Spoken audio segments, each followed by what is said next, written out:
Let's talk about the workspace. In Adobe Illustrator, you'll find the artboard in the middle of your screen, and at your left you find the tools you need. I will talk about the tools later, so don't worry about them for now. And in your right you find the palettes.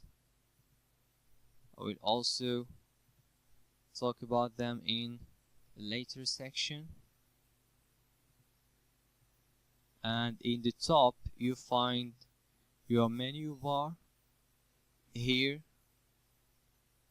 for opening files, for editing, for doing some stuff and some tricks. And you have the options bar where you can change your presets and do some changes. So I think that's all for the workspace. See you in the next video.